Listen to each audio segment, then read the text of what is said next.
Hello, இன்றைக்கி நம்ம papaya milk shake பண்ண போகிறோம். அதுக்கு பப்பாயா ஒரு கப்பு, அப்புறம் இது கொஞ்சம் பொடிசாக கட் பண்ணியிருக்கேன். ஏன்னா அந்த மில்க் ஷேக்கில் போட்டால் சாப்பிடும்போது கொஞ்சம் பழம் வரும், சாப்பிடலாம், ரொம்ப நல்லாயிருக்கும். இது கொஞ்சம் பாலில் மஞ்சள் போட்டு கலந்துருக்கேன் கலருக்கு. நான் ஆர்டிஃபிஷியல் கலர் எதுவுமே சேர்க்க மாட்டேன், அதனால் மஞ்சள் போட்டு கலந்துருக்கேன். இது உங்கள் விருப்பப்பட்டால் நீங்கள் சேர்த்துக்கலாம், ஆனால் உடம்புக்கு ரொம்ப நல்லது. ரொம்ப மஞ்சள் போட்டுறாதீங்க, ஏன்னா அந்த மஞ்சள் ஸ்மெல்லு வரும். கொஞ்சமாக ஒரு சிட்டிகை போட்டு மில்கில் கலந்து வச்சுக்கோங்க. சுகர், நாட்டு சர்க்கரை, பால் எப்படி பண்ணலான்னு பார்க்கலாம். 1 கப் பப்பாயா போட்டிருக்கேன், 2 ஸ்பூன் நாட்டு சர்க்கரை,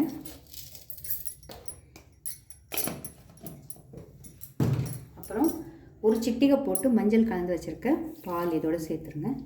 அப்புறம் மில்க்,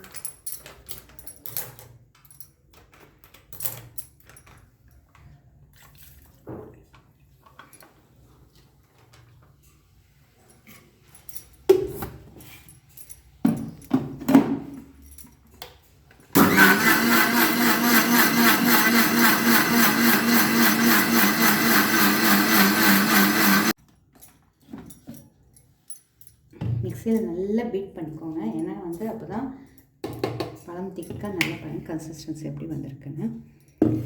இந்த மஞ்சள் 2 விஷயமும் நம்ம சேர்க்குறோம். சில பேர் பப்பாயா ஸ்மெல்லு பிடிக்காது, அவங்களுக்கும் இது நல்லாயிருக்கும். Milkshake ready.